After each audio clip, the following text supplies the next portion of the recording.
విస్తృతంగా వచ్చినటువంటి నాయకులందరితో కలిపి సమావేశం పెట్టుకున్నాం. ప్రధాన కారణం, the main agenda of the meeting was Palamuru Rangareddy ఎత్తిపోతల పథకంలో ఈ రాష్ట్ర ప్రభుత్వం మరియు కేంద్ర ప్రభుత్వం కలిసి తెలంగాణకు చేస్తున్నటువంటి ద్రోహం, తెలంగాణకు తలపెట్టినటువంటి దుర్మార్గమైనటువంటి విధానం మీదనే చర్చ జరిగింది. దీని కథ ఏంటంటే చాలామందికి తెలియదు, అవగాహన కూడా ఉండదు. కొత్త తరం వాళ్ళకైతే అసలు తెలియదు. ద రీజన్ వై సమైక్య ఆంధ్రప్రదేశ్లో అత్యంత దారుణమైనటువంటి వివక్షకు గురైన జిల్లా పాత మహబూబ్ నగర్ జిల్లా. చాలా చాలా దారుణంగా.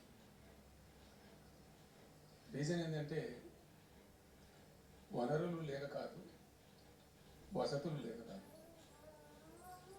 కృష్ణానది ప్రవేశిస్తే మహబూబ్ నగర్ జిల్లా. సరే, ఇప్పుడున్న తెలంగాణ, అప్పుడు ఉన్న ఆంధ్రప్రదేశ్ మొత్తం చూస్తే కూడా 300 and above కిలోమీటర్స్ కృష్ణానది పారుతుంది కూడా మహబూబ్ నగర్ జిల్లాలో. 308 కిలోమీటర్ల పారుతుంది, 308 కిలోమీటర్స్ పారుతుంది. ఇది రెండు రాష్ట్రాలు కలిపి లెక్క చూస్తే కూడా. అయినా కూడా 50 ఏళ్ళు అప్పటికి 50 ఏళ్ళు పరిపాలించినటువంటి కాంగ్రెస్ పార్టీ కానీ, ఆ తదనంతరం సుమారు దగ్గర 20 ఏళ్ళు పరిపాలించిన తెలుగుదేశం పార్టీ కానీ పాలమూరుకు చాలా దారుణమైనటువంటి తిరిగి కోలుకోలేనటువంటి దెబ్బకొట్టిన పార్టీలు, రెండు పార్టీల ప్రభుత్వాలు. ఇది లోకమందరికి తెలుసు. ఆ జిల్లా యాక్చువల్లీ అప్పర్ కృష్ణా ప్రాజెక్ట్, భీమా ప్రాజెక్ట్, తుంగభద్ర ఎడమ కాలువ ప్రాజెక్టు, దాని ద్వారా ఆనాటికి అన్ని ఫైల్స్ ఉన్నాయి, రికార్డ్స్ ఉన్నాయి. ఏదో ఒకటి స్టోరీ కాదు. 174 టీఎంసీ నీళ్ళు పాలమూరు రంగారెడ్డి జిల్లాకు రావాల్సి ఉంది. పాలమూరు జిల్లాకు ఆనాటి ప్రతిపాదిత ప్రాజెక్టుల ప్రకారం రావాల్సి ఉంది. ఆంధ్రప్రదేశే ఏర్పాటే తెలంగాణ పాలిట పెనుశాపం. కొంతమందికి నచ్చదు, కానీ పెనుశాపంగా పరిణమించింది ఆంధ్రప్రదేశ్ రాష్ట్ర ఏర్పాటు.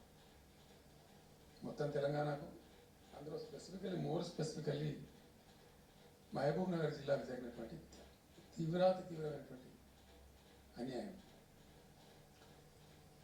ఎస్ఆర్సి యాక్ట్ అంటే స్టేట్ రీఆర్గనైజేషన్ యాక్ట్ స్పష్టంగా చెప్తుంది, ప్రతిపాదించబడి ఆల్రెడీ శాంక్షన్ జరుగుతుండే ప్రాజెక్టులు, కంటెంప్లేట్ చేసి ఉన్న ప్రాజెక్టులు, వాటిని మార్చకూడదు, అవి కొనసాగించాలి. ఆ చట్టం ఉండగా కూడా వాటన్నిటిని కాదని వీటిని మొత్తం అబాండన్ చేసి పడిచింది. అట్లా చాలా చేసినారు. గోదావరిలో చూసుకుంటే దేవనూరు ప్రాజెక్టు కావచ్చు, ఇచ్చంపల్లి కావచ్చు, రకరకాల ప్రాజెక్టులను అబాండన్ చేసినారు. అందులో అతి తీవ్రమైనటువంటి అన్యాయం మహబూబ్ నగర్ జరిగింది. ఇలా మహబూబ్ నగర్కి ఇచ్చే పాలమూరు ఎత్తిపోతలో మరొకటి కొత్త స్కీమ్ కాదు. గతంలోనే 174 టీఎంసీ ప్రాజెక్టులు రూపకల్పన జరిగి అంత అయింది. అయితే మేము చాలా వాదించినాం. మధ్యలో విజేష్ కుమార్ ట్రిబ్యునల్ వస్తే కూడా అక్కడ పోయి ఆ ట్రిబ్యునల్ కలిసి చాలా ప్రయత్నాలు చేశాం. ఉద్యమ సందర్భంలో, ఉపన్యాసాలలో, కరపత్రాలలో, జలసాధన ఉద్యమ సందర్భంలో, మా క్యాసెట్ల రూపంలో, స్పీచ్ల రూపంలో, కరపత్రాల రూపంలో, పోస్టర్ల రూపంలో, క్యాసెట్ల రూపంలో రకరకాలుగా వాదించుకుంటూనే ట్రిబ్యునల్ కూడా ఇవ్వాలని పోతే, ట్రిబ్యునల్ ఉండే ఒక డెలిగసీ ఏంటంటే వాళ్ళు రాష్ట్రాల మధ్య పంపిణీ చేస్తారు తప్ప రాష్ట్రం లోపల ఉండేటువంటి ఒక ప్రాంతానికంటే వాళ్ళు చేయరు. మీకు రాష్ట్ర హోదా లేదండి, ప్రాంతము రాష్ట్రంతో కొట్లాడుతున్నారు, అది వేరే సంగతి. కానీ మేము స్వీకరించలేము, తీసుకోలేము చట్ట ప్రకారం అని చెప్పి వాళ్ళు నిరాకరించారు. సరే, ఆ తదనంతరం ఉద్యమం జరిగింది, మీ అందరికి తెలుసు. ఇక్కడ ఇంకొకరు కూడా తప్పకుండా చెప్పాలి. బచావత్ ట్రిబ్యునల్ ఏర్పాటైనప్పుడు అతను పంపకాలు చేస్తూ బచావత్ ట్రిబ్యునల్లో స్పష్టంగా రికార్డెడ్ ఇప్పుడు ఉంది. బచావత్ ట్రిబ్యునల్లో స్పష్టంగా పొందుపరచబడింది. బచావత్ గారు పొద్దు రిటైర్డ్ సుప్రీంకోర్టు జడ్జి, ఆయన స్వయంగా ఏమన్నాడంటే, ఈ ప్రాంతం నిజంగా చాలా నిరాదరణ గురైంది, ఇంకా అవుతూ ఉన్నది. ఆ రోజు విపత్కర పరిస్థితి, దుర్భరమైన పరిస్థితి ఏంటంటే, పాలమూరు గురించి గంటెడు నీళ్ళు అడిగిన వెళ్ళేటప్పుడు ఇంత కేటాయించండి, ఈ కరువు జిల్లా ఉంది అని అడిగేవాడే లేడు. ఆనాటి సమైక్య ప్రభుత్వం చేసిన ద్రోహం. బచావత్ ఏం చేసిండు, మాకు చూడబుద్ధి అయితే లేదు, ఇది మా అంతల మేమే సూమోటో ఈ సమైక్య ప్రభుత్వం ప్రతిపాదించకపోయినా ఒక 17 TMC దూరాల ప్రాజెక్టు మంజూరు చేస్తున్నాం. అయితే సాంకేతిక కారణాలు మరొకటో చూపెట్టి ఈ దూరాల ప్రాజెక్టు ఇక్కడ నుంచి ఎత్తగొట్టద్దు, వేరే కాడ కట్టద్దు, ఇక్కడ మాత్రమే కట్టి తీరాలి, దానికే అలాట్ చేస్తున్నాం అని చెప్పి కండిషన్ పెట్టింది. ఇది ట్రిబ్యునల్. అతను ఒక న్యాయమూర్తిగా పనిచేసిన వ్యక్తి కాబట్టి చూడబుద్ధి కాక ఆ బాధ భరించలేక ఈ కామెంట్ కూడా రికార్డ్ చేసిండు ట్రిబ్యునల్లో. ప్లస్ ఆ 17 TMC దూరాల ప్రాజెక్టు కేటాయించింది. ఎంత విషాదం అంటే, అది ఎప్పుడో 74లో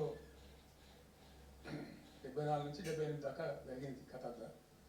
అతను కేటాయిస్తే దానికి ముట్టినో లేడు, పట్టుకునో లేడు, తీసుకున్నాడు. అంజయ్య గారు ముఖ్యమంత్రి అయిన ఒక ఏడాది తర్వాతనేమో అప్పుడు అంజయ్య గారు దానికి ఫౌండేషన్ స్టోన్ ఇస్తే ఇక మెల్లగా మెల్లగా తెలంగాణ ప్రాజెక్ట్ కదా, ఇప్పుడు పట్టుకుని లేడు, దాన్ని మాట్లాడడం లేదు, అయ్యలేదు, అవ్వలేదు. ఒక అనాథలాగా ఆ బ్యారేజ్ వరకు కట్టేశారు. దాని కాలువలు లేవు, నీళ్ళు రావు, పొలాలు వారాయి, కృష్ణానది నీళ్ళు వస్తుంటాయి, గేట్ల ద్వారా పోతుంటాయి. ఎప్పటి వరకు ఈ తతంగం 2001లో గులాబీ జెండా ఎగిరేదాకా ఇదే తతంగం. ఇంకా విషాదం ఏంటంటే, అప్పుడు ముఖ్యమంత్రి ఉన్న చంద్రబాబు నాయుడు ఆయన మహబూబ్నగర్ జిల్లాని దత్తత తీసుకున్నాడు.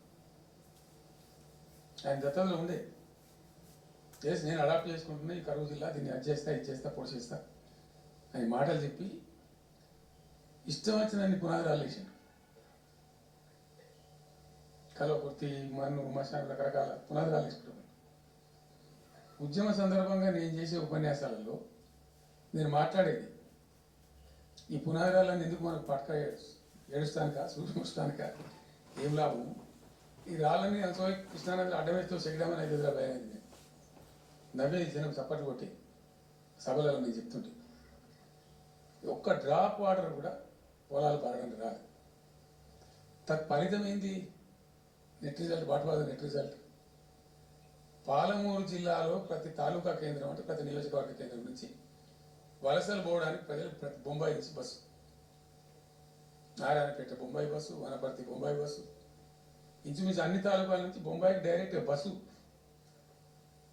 ఏం చేస్తారు? ప్రజలు పొట్ట చేత పట్టుకొని వలస పోవాలి, బతకపోవడం తప్ప ఇంకో గతి లేదు. జిల్లాకు జిల్లా మొత్తానికి మొత్తం 100% కృష్ణా బేసిన్లో ఉంటుంది. భయంకరమైన కరువు. చివరికి ఆ జిల్లాలో ఉండే అనేక మంది కవులు అనేక పాటలు రాశారు. ఆ గోరెటి వెంకన్న గారు అయితే పల్లె పల్లెలో పల్లెలు మొలిసే పాలమూరులోనని చెప్పి పాట రాసి పాడండి. ఆ పాట బాగా పాపులర్ సాంగ్ కూడా, తెలంగాణ ఉద్యమం పొడుగుతో కూడా భయంకరంగా మోగినటువంటి సాంగ్. సో అట్లా జరుగుతూ ఉంది. మేము ఏడుస్తా పోయినాం, చూస్తా పోయినాం. ఆ ఉన్న రెండే ప్రాజెక్ట్, ఒకటి బచావత్ పెడితేనేమో దూరాల గతి అది. అప్పుడు చంద్రబాబు నాయుడు గారి స్లోగన్ సమైక్య రాష్ట్రంలోనే సమగ్ర అభివృద్ధి. నేను ప్రథమ మహాసభకు పాలమూరు జిల్లాకు పోయినా, మహబూబ్నగర్ టౌన్లో పెట్టాం. పెద్ద భారీ మీటింగ్ జరిగింది, దాదాపు 78,000 మంది వచ్చారు. ఆ మీటింగ్ నాకు బాగా కోపం వచ్చి, ఏమైనా చంద్రబాబు నాయుడు అప్పటికి ఏంటంటే కర్ణాటకకి కొంత ముంపు ప్రాంతం ఏమిటి జూరాల ప్రాజెక్టు ఏంటంటే కొద్ది ముంపు ప్రాంతం కర్ణాటక రాష్ట్రంలో ఉంటుంది. ఒక 13 కోట్ల రూపాయల వరకు కాంపెన్సేషన్ కట్టాల్సి ఉంది. కట్టడు, ₹1 కట్టడు. ఏమయ్యా చంద్రబాబు నాయుడు గారు, నువ్వు దత్తత తీసుకున్నావు, కథ తీసుకున్నావు, డైలాగులు చెప్తున్నావు, ఇక చచ్చిపోతాను జనము, బొంబాయికి వలసలు పోతుండ్రు. ఇటువంటి పరిస్థితులలో కూడా కర్ణాటక డబ్బులు కట్టడానికి డబ్బులు లేవా? ఇదేనా సమైక్య రాష్ట్రంలో సమగ్ర అభివృద్ధి అంటే? బట్టిగా బ్యారేజ్ ఆ గోడలకు కట్టిన విడిచిపెట్టేది చూసి తమాష పడన్నా అని చాలా తీవ్రమైన విమర్శలు చేసి మోకాళ్ళ మీద పరిగెత్తి కట్టింది చంద్రబాబు నాయుడు. ఆ కర్ణాటక చెల్లించాల్సిన కంపెన్సేషన్ ఏదైతుందో మోకాళ్ళ మీద ఉరికి నా దాడి తట్టుకోలేక కంటిన్యూగా పెట్టింది. దాని తర్వాత చంద్రబాబు నాయుడు పార్టీకి సంబంధించిన ఎమ్మెల్యేనే ఆర్డీఎస్ దగ్గర బాంబులు పెట్టి పేల్చేయడం, అది మీ అందరికీ కూడా తెలుసు. బాంబులు పెట్టి పేల్చడం 2 సార్లు 3 సార్లు పేల్చాను. నేను ఫస్ట్ ఉద్యమంలో తెలంగాణ ఉద్యమం స్టార్ట్ అయిన తర్వాత నేను ఎంచుకున్న ఎజెండా, నా ఎజెండాలో మొదటి పాదయాత్ర నేను చేసినటువంటి జోగులాంబటు గద్వాల పాదయాత్ర చేసింది. ఈ అన్యాయం సంగతి ఏంది అని దాన్ని ప్రజలలో ఎండగట్టాలని చెప్పి, గవర్నమెంట్ కూడా ఒత్తిడి తేవాలని చెప్పి, ఎందుకు తెలంగాణ ఉద్యమం చేస్తున్నామని లోకానికి తెలియాలని చెప్పి నేను జోగులాంబటు గద్వాల పాదయాత్ర చేసిన. దాన్ని మొత్తం అసలు కంప్లీట్ 80,000 ఎకరాలకు బారాల్సినటువంటి ఆ ఆర్డీఎస్ కెనాలు 15,000 ఎకరాలు, 10,000 ఎకరాలు, 20,000 ఎకరాలకు వచ్చి తగ్గిపోయింది. అడిగే నాతులు లేడు. నేను అంతకు ముందే పాదయాత్ర కన్నా ముందే స్వయంగా మేమందరం జిల్లా మహబూబ్నగర్ జిల్లా నాయకులు నేను కలిసి ఆర్డీఎస్ హెడ్ వర్క్స్ ఎక్కడ ఉంటాయంటే కర్ణాటకలో ఉంటాయి, రాయచూర్ దగ్గర. అక్కడ దాకా పోయి మొత్తం ఆశాంతం ఆ కాలువ పొడవుతో తిరిగి అర్థం చేసుకొని ఆ తర్వాతనే నేను గద్వాల మన ఆలంపుట్టు గద్వాల పాదయాత్ర పెట్టి తిరిగి దాన్ని ఎక్స్పోజ్ చేసినాం. అప్పుడు అక్కడ గొడవ చేస్తే మళ్ళీ అప్పుడు జూరాల లింక్ కెనాల్ని మొదలుపెట్టింది చంద్రబాబు నాయుడు. జూరాల టు ఆర్డీఎస్కు లింక్ కెనాలని మళ్ళీ డ్రామా కట్టి అంటే ప్రతిసారి ఏమార్చడము, తెలంగాణ ప్రజలను ఒక రకమైన దగా చేయడం తప్ప రాలే, ఒక డ్రాప్ వాటర్ రాలే, ఎప్పుడు రాలే. సరే కొట్లాడుతూ పోయినాం, ప్రజలు బాగా కలిసి వచ్చిండ్రు, సందర్భం కలిసి వచ్చింది, తెలంగాణ అదృష్టం బాగుంది, తెలంగాణ రాష్ట్రం ఏర్పడింది. ఇదంతా కూడా మీకు అన్నముందు జరిగిన చరిత్ర, ప్రతి ఒక్కరికి తెలిసిన చరిత్ర. ఇది కొత్త స్టోరీ కాదు, కల్పిత కథ కాదు, పుట్టించి చెప్పేది కాదు. పాలమూరు జిల్లా యొక్క దరిద్రం, ఆ దరిద్రంలోకి పాలమూరు నెట్టివేయబడ్డ పరిస్థితి. నేను అందుకే ఊకే మొత్తుకునేది కదా, తెలంగాణ వెనుకబడ్డ ప్రాంతం కాదు, వెనుక పడేయబడ్డ ప్రాంతం, వెనుక నెట్టివేయబడ్డ ప్రాంతం. చాలాసార్లు చెప్పేది, వందల ఉపన్యాసాల్లో చెప్పిన అది ప్రూవ్ టు బి కరెక్ట్. దాని తర్వాత ఎక్కడి దాకా పోయిన పరిణామాలంటే పాలమూరు జిల్లాలో ఎండాకాలం వచ్చిందంటే గంజి కేంద్రాలు పెట్టేది. ఏడ్చిన మేము ఒక రోజు గంజి కేంద్రాలతోని పాలమూరు అంటే యువకులంతా పాపం వలస ఉన్న ముసలి వాళ్ళు చచ్చిపోవడం, తిండి దొరకక దానికి గంజి కేంద్రాలు పెట్టి కమ్యూనిస్ట్ పార్టీలు వాళ్ళు వచ్చేది కొంత అడవుడు చేసి ప్రజలకు కొంత గంజి పోసే ప్రయత్నం. చివరి గంజి కేంద్రాలు పెట్టే స్థాయికి దిగజారిపోయింది పాలమూరు. కృష్ణా నది 300 కిలోమీటర్లు పారే జిల్లాలో చాలా దారుణం పోయింది. లివ్వ అంటే కేటాయింపులు ఉన్నాయి, పత ఉంది, కార్ఖానా ఉంది, అప్పర్ కృష్ణా పేరుంది, తుంగభద్ర కాలువ పేరుంది, రకరకాల భీమా ప్రాజెక్టు పేరుంది, అన్నీ ఉంటాయి కానీ రాదు. చూడడానికి మళ్ళీ ముఖ్యమంత్రి దత్తతలో ఉంటుంది కానీ రాదు, ఏమీ రాలే. ఇంకా అందంగా ఈ ప్రాజెక్టులను, నేను కూడా తెలుగుదేశం పార్టీలో పనిచేసాను కదా, ఈ ప్రాజెక్టులకు పెండింగ్ ప్రాజెక్టులో పేరు పెట్టిన టైటిల్ గొప్పతనంలాగా పెండింగ్ ప్రాజెక్టుల జాబితాలో వాటిని తోసేసి పాలమూరులో బాగా గతికిచ్చారు. సరే రాష్ట్రం వచ్చిన తర్వాత జరిగింది ఏంది, టోటల్గా మేము సమీక్ష చేసుకున్నాం. గోదావరి అయింది, గొంగడి అయింది, కృష్ణ అయింది, మనకు రావాల్సిన వాటా ఏంది, దగా జరిగింది ఎక్కడ, ఎట్లా సరిదిద్దాలా, ఎట్లా మన ప్రయాణం ముందుకు పోవాలా, ఏం జరగాలి అని ఆలోచన చేసినాం. చాలా తీవ్రమైనటువంటి మదన పడ్డాం. టాప్ ప్రయారిటీలో ఈ జిల్లా ఆదుకోవాలి మనం. అత్యంత భయంకరమైన కరువు ఉంది ఇక్కడ, కొంచెం లైన్లో పెట్టుకోవాలి. ఇప్పుడు మన సొంత రాష్ట్రం కాబట్టి మనకు ఆ ఇబ్బందులు ఉన్నాయని చెప్పి మా ప్రస్థానం ప్రారంభించింది. మొట్టమొదలు యుద్ధ ప్రాతిపదికన ఏవైతే పెండింగ్ ప్రాజెక్టులను పెట్టిందో వాటిని రన్నింగ్ చేసిన వాటి అన్నిటికన్నీ నెట్టెంపాడు కావచ్చు, భీమా కావచ్చు, కల్వకుర్తి కావచ్చు, అన్నిటిని కూడా బ్రహ్మాండంగా లైన్లోకి తెచ్చి స్టార్ట్ చేసాం. నికరంగా 6.5 లక్షల ఎకరాలకు ఆయకట్టు వచ్చింది ఆ పాలమూరు జిల్లాలో మా గవర్నమెంట్ ఉన్నప్పుడే. ఇది అక్కడ ప్రజలందరికీ తెలుసు, అందరికీ తెలుసు, ప్రతి వాళ్ళకి తెలుసు. సామర్థ్యాలు పెంచుకున్నాం కొన్ని. నెట్టెంపాడులో భాగంగా ఒకటి రేలంపాడు రిజర్వాయర్ ఉంటాం. అది జస్ట్ 1.5 TMs, 1/4 TMs అది ఉండే. నేను రివ్యూ చేసి అక్కడ రైతులతో మాట్లాడి మీకు పంట పండదు, కష్టమవుతుంది కాబట్టి నేను కొద్దిగా పెంచాలని చెప్పి డబుల్ ద సైజ్ చేసినాం, 4 TMs చేసినాం, పంట పండాలి కాబట్టి. అట్లా రకరకాల చర్యలు తీసుకొని దాని ద్వారా ఒక ఆ కల్వకుర్తి లిఫ్టిగేషన్ ద్వారా, ఈ నెట్టెంపాడు ద్వారా, బీమా ద్వారా, బీమా ఫేజ్ 1 ఫేజ్ 2 ద్వారా ఇవన్నీ కలిపి 6.5 లక్షల ఎకరాలకు. వాస్తవం చెప్పానంటే ఎంత దుఃఖబాధ్యం అంటే, ఎంత బాధాకరం అంటే, కృష్ణానది 300 కిలోమీటర్లు ప్రవహించేటువంటి పాలమూరులో 30,000 ఎకరాలు కూడా పారకలేదండి. RDS అన్ని కలిపి లేదు, అసలు రావు, నీళ్ళు రావు, కాలువ లేదు, పొలం లేదు, ఏం లేదు. అందుకే అది వలసల జిల్లా అని పేరు ఎందుకు వచ్చింది పాలమూరుకు. ఎందుకు వలస పోతారు ప్రజలు? ఎంత కంపల్సరీ ఉంటే పోతారు, ఎంత దుఃఖం ఉంటే పోతారు, ఎంత బాధ ఉంటే పోతారు. ఆ విధంగా ఒక 6.5 లక్షల ఎకరాలు దానం తెచ్చినాం, లేదు. అందుకే అది వలసల జిల్లా అని పేరు ఎందుకు వచ్చింది పాలమూరుకు. ఎందుకు వలస పోతారు ప్రజలు? ఎంత కంపల్సరీ ఉంటే పోతారు, ఎంత దుఃఖం ఉంటే పోతారు, ఎంత బాధ ఉంటే పోతారు. ఆ విధంగా ఒక 6.5 లక్షల ఎకరాలు దానం తెచ్చినాం. మిషన్ కాకతీయలో కొద్దిగా ప్రయారిటీ పెట్టి, భౌగోళికంగా బాగా విశాలంగా ఉండే జిల్లా కాబట్టి ఇప్పుడు కొత్త జిల్లా తీసుకున్నాం, కానీ ఆ రోజు అది పెద్ద జిల్లా. దానికి మిషన్ కాకతీయలో టాప్ ప్రయారిటీ ఇచ్చి మైనర్ ఇరిగేషన్ చెరువులు మొత్తాన్ని పోయినాయిగా అమ్ముకున్నారు, అబాండనైనాయి. మిగిలిన వాటికి కొంచెం సామర్థ్యాలు పెంచి ఒక పద్ధతికి తెచ్చినాం. అదో 1,20,000, 1,50,000 ఎకరాలు అది దోహదపడేది. చెక్ డ్యాములు కూడా కట్టుకున్నాం, చాలా వాగుల మీద 100ల కొద్ది చెక్ డ్యాములు కట్టినాం. ఇవన్నీ కూడా మీ కళ్ళ ముందే జరిగినాయి, మీ అందరికీ కూడా తెలుసు. ఈ RDS కెనాల్కి మోసం జరిగింది కాబట్టి మధ్యలో తుంగభద్ర మీద పెట్టి తుమ్మిల లిఫ్ట్ కూడా తెప్పించి తుమ్మిల లిఫ్ట్ కూడా పూర్తి చేసినాం. ఏది RDS ద్వారా కోల్పోయిన ఆయకట్టును రిస్టోర్ చేయడానికి తుమ్మిల లిఫ్ట్ కూడా స్టార్ట్ చేసినాం, నీళ్ళు పోపించినాం, బ్రహ్మాండంగా ఆయకట్టంతా పార్పించాం. ఇట్లా అనేక రకాల చర్యలు అవి తీసుకొని ఒక 6.5 లక్షల ఎకరాలకేమో నెట్ ఆయకట్టు వచ్చింది.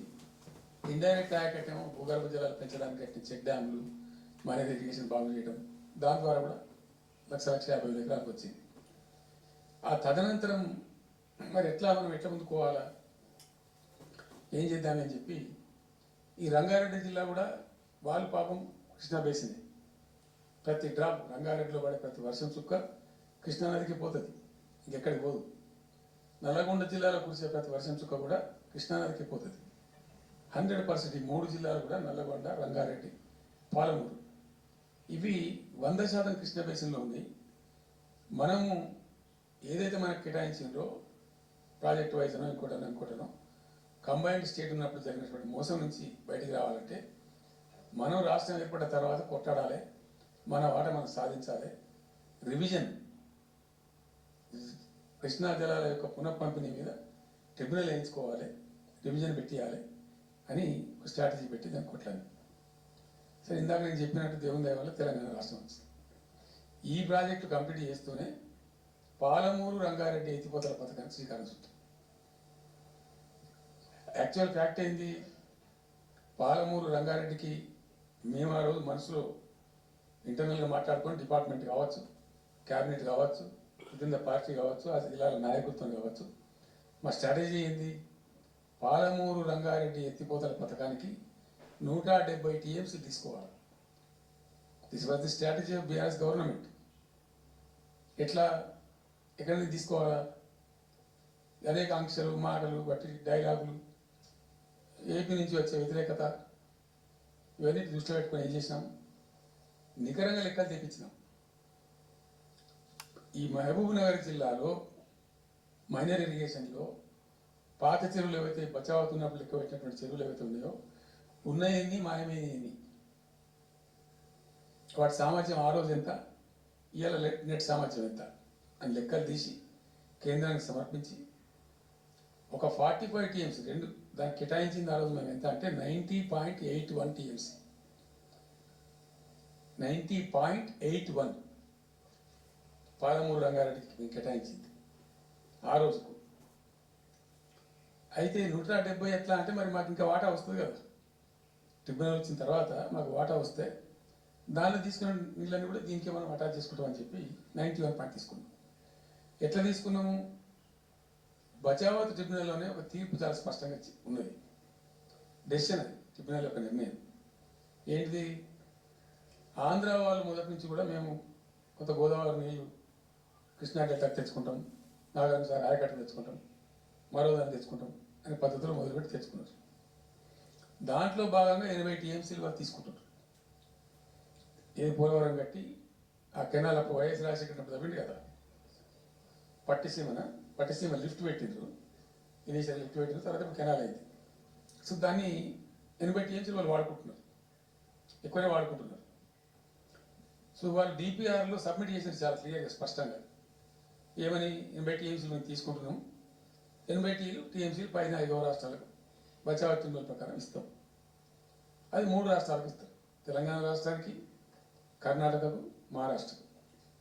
తెలంగాణకు 45, వాళ్ళిద్దరు కలిపి 35. కర్ణాటకకు 21 టీఎంసీ, మహారాష్ట్రకు 14 టీఎంసీ. వాళ్ళిద్దరు కూడా వాడుకుంటున్నారు. కర్ణాటక వాళ్ళు ఆల్రెడీ ఆర్ యూజింగ్ 21 టీఎంసీ ఏదైతే పోలవరం నీళ్ళు అక్కడ వాళ్ళు తీసుకున్నారు కాబట్టి దాని కంపెన్సేటర్ కింద వచ్చినటువంటి దాన్ని they are using it, right రాయాలి. మహారాష్ట్ర కూడా వాడుతుంది. లెక్కల్లో చూపించారు వాళ్ళు, వాళ్ళ ప్రాజెక్టుల డిపిఆర్లో వాళ్ళ లెక్కల్లో చూపెట్టారు. ఇక వాడుకోవాల్సింది వాళ్ళు మనం. సో ఆ 45 టీఎంసీ మనది ఉంది కదా, మనకు ట్రిబ్యునల్ కేటాయించిందే కదా, అప్పనం కదా వచ్చేది కాదు కదా. సో ఆ 45 ఈ మైనర్ ఇరిగేషన్ లాసెస్ 45 కలిపి 90.81 టీఎంసీలకు దాన్ని ప్రతిపాదించింది. It has a strong basis. ఏదో గాలిలే అడగోలు జవాబంది ఎగబడతాడు చేసింది కాదు, ఒక స్పష్టమైనటువంటి విధానంతో, ఒక అవుట్లుక్తో, భవిష్యత్తు ప్రయోజనాలను దృష్టిలో పెట్టుకొని చేసినటువంటి చర్య. చేసినాం. ప్రాజెక్టు 30,000 కోట్లు, 35,000 కోట్లు మంజూరు చేసినాం. అందులో 27,000 కోట్లు ఖర్చు పెట్టినాం. ఆల్మోస్ట్ దగ్గర 88-90% పనులు పూర్తి అయిపోయినాయి. ఈ ఆంధ్రతో పంచాయతీ ఉంటుంది ఎప్పటికైనా, వాళ్ళు పోతిరెడ్డిపాడు పొక్కగొట్టి దాన్ని పెంచి, ఇక దాన్ని ఇంకిత పెంచి ఈ తెలుగు గంగా అనే పేరు మీద మొదలై అది ఎటెటెటెడు పోతుంది ఇక అడవులు జవాబంది.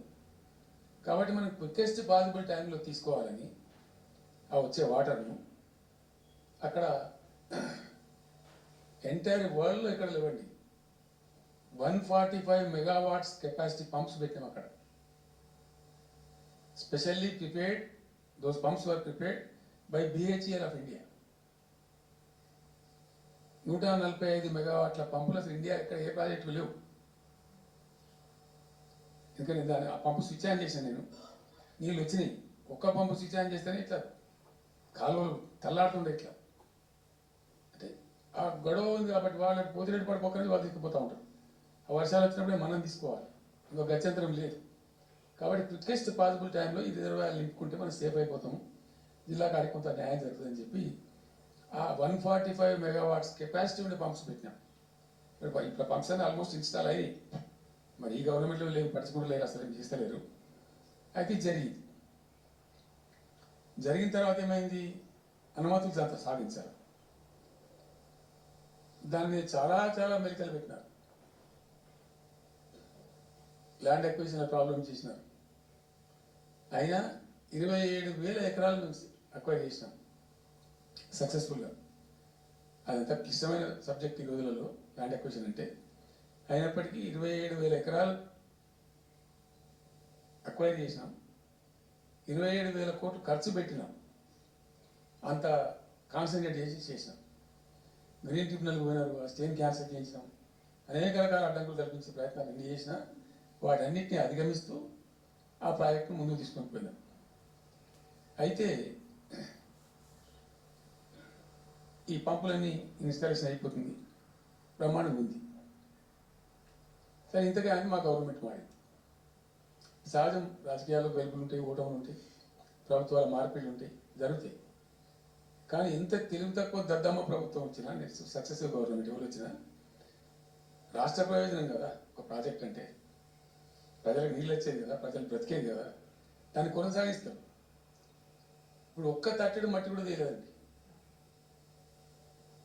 మా గవర్నమెంట్ పోయిన తర్వాత పాలమూరు ఎత్తిపోతల పథకంలో ఒక తట్టెడు మట్టి కనీసం తీయలే. మరి దాన్ని ఎందుకు అబాండన్ చేసిండ్రో, దాని ఇంకేం ఉద్దేశం ఉందో, ఇంత నిష్క్రియ పరత్వం ఏంది, ఇంత దారుణమైంది. 2 నెట్ సంవత్సరాలు గడిచిపోయినాయి. ఇప్పుడు మేము గమనిస్తున్నాం. మధ్యలో ఏమైంది, కేంద్ర ప్రభుత్వం, కేంద్ర ప్రభుత్వంతో తమాషా బీజేపీ మొదటి నుంచి మాకు తెలంగాణకు సరైంది. కేంద్ర ప్రభుత్వం ప్రతిదాన్ని వ్యతిరేకించడమే, ప్రతిదాన్ని చంద్రబాబు ఎన్డీఏలో చేరడం, ఆయన మాటలు పట్టుకొని వ్యతిరేకించడం, అడ్డంగా ఇష్టం వచ్చిన పద్ధతిలో. మేము బాగా కొట్టండి, మేము ఉన్న రోజులు అనేకమైనటువంటి పోరాటాలు చేసినాం, చేసి దాన్ని అప్పటికప్పుడు సాధించుకున్నాం. అనుమతులు కానీ ఇంకోటి కానీ మొత్తం 9-10 అవసరం పడతాయి. అందులో 6 అనుమతులు ఆల్రెడీ వచ్చేసినాయి. Main environmental impact, environment assessment కమిటీది అదే మెయిన్ అసలు ప్రాజెక్టు లైఫ్ లైన్. దాని మొత్తం అనుమతులు వచ్చేసినాయి. దాని తర్వాత మిగిలిన అనుమతులన్నీ లాంఛనమే, ఇచ్చేయాల్సిందే. అది ఇచ్చిందంటే అటువంటి అతి ముఖ్యమైనటువంటి అనుమతి కూడా తెచ్చినాం, అన్ని తెచ్చినాం. అన్ని వచ్చిన తర్వాత కేంద్ర ప్రభుత్వం మన చంద్రబాబు నాయుడు ఎంపీల అవసరం ఉంది కదా అక్కడ. ఇప్పుడు ఇద్దరు ఎంపీలు అవసరం కదా, నితీష్ కుమార్, చంద్రబాబు నాయుడు. దానికోసం బీజేపీ ఎంతకైనా దిగజారుతుంది. అక్కడ ప్రభుత్వం నిలబెట్టుకోవాలి కాబట్టి ఎంతకైనా దిగజారి ఆయన మాట పట్టుకొని డిపిఆర్ను వాపసు పంపించారండి. మేము ఉన్న రోజులు రాలే డిపిఆర్ వాపసు, అనుమతులు తెచ్చిన ఉంటాం మేము. ఇంకా డిపిఆర్ వాపసు వస్తే భూమి ఆకాశం ఒకటి చేయాలా రాష్ట్ర ప్రభుత్వం? ఎంత లొల్లి చేయాలి, ఎంత హడావుడి చేయాలి, ఆల్ పార్టీ డెలిగేషన్ తీసుకుపోవాలి. అవసరం వస్తే మేము వడ్లు కొనకపోతే పోయి ఢిల్లీలో ధర్నా చేసామండి. మేము మా గవర్నమెంట్ ఉన్నప్పుడు రైతులు పండించిన పంట కొనకపోతే యావత్తు ఎమ్మెల్యేలు, క్యాబినెట్ అందరం పోయి ఢిల్లీలో ధర్నా చేసి కేంద్ర ప్రభుత్వం మెడలు వంచినాం. మేము 80 లక్షల టన్నులు మనకి తీసుకుంటామనేటువంటి ఒప్పందం మీద సంతకం చేసుకొని వచ్చినాం. వడ్లు కొనిపించినాం ఎఫ్సిఐతో. మామూలు వడ్లు కొనకపోతే మేము అంత అడావుడు చేసిపోయినాము. కానీ ఒక ఇంత పెద్ద ప్రధానమైన 3 జిల్లాలకు సంబంధించిన ప్రాజెక్టు డిపిఆర్ వాపసు పంపిస్తే వీళ్ళు కుయ్యలేదు, కుట్టుకోలేదు, వాళ్ళకి చెప్పని కూడా చెప్పలేదు. తెలియదు ఎవరికి బయట. జస్ట్ దట్ మమ్. ఇంకా బాధాకరమైన అంశం ఏంటంటే అసలు 170 టీఎంసీలకు దాదాపు మేము ఏమి చేస్తే ఇప్పుడు బ్రిజెస్ ట్రిబ్యునల్ నడుస్తాను కదా. దీనిలో ఎట్లుంటుందంటే ఇంకో విషయం అండి, నేను స్పష్టంగా చెప్తాను, మరి కన్ఫ్యూజన్ అవుతుంది. దేశంలో ఒక కొత్త రాష్ట్రం ఏర్పడితే దానికి కొన్ని సంక్రమణలు ఉంటాయి. నీళ్ళెన్ని రావాలి, ఫలాన్ని ఎంత రావాలి, ఫలాన్ని ఎంత రావాలి అని కొన్ని సంక్రమిస్తాయి ఆటోమేటిక్గా. అది ఎస్ఆర్సీ యాక్ట్. భారతదేశంలో ఇనీషియల్గా ఉన్నాయి 14 స్టేట్సే. ఇప్పుడు జమ్మూ కాశ్మీర్ అదేదో వాళ్ళు చేసినారు, కానీ అదర్వైజ్ 15 రాష్ట్రాల తర్వాత ఏర్పడ్డాయి. వాళ్ళు దానికి యూనియన్ టెరిటరీ చేసింది కదా లద్దాఖ్ను. 15 అంటే ఒరిజినల్గా ఉన్నదానికంటే ఇంకో రాష్ట్రం ఎక్కువ కలిపి కొత్త రాష్ట్రాలు వచ్చినాయి. సో వాటికి పద్ధతి ఉంది. ఏ రాష్ట్రం ఏర్పడ్డప్పుడు దానికి ఏదేమి ఇవ్వాలి, హైకోర్టు ఎట్లా, పలాంది ఎట్లా అని దానికి ఒక చట్టం ఉంది. అవన్నిటిని బుల్డోజ్ చేస్తూ ఇక్కడ ఇయ్యలే. నీళ్ళు ఎన్ని రావాలా, ఫస్ట్ ఛాన్స్ ఎవరికి ఇస్తారంటే ఆ రాష్ట్రాలకు ఇస్తారు.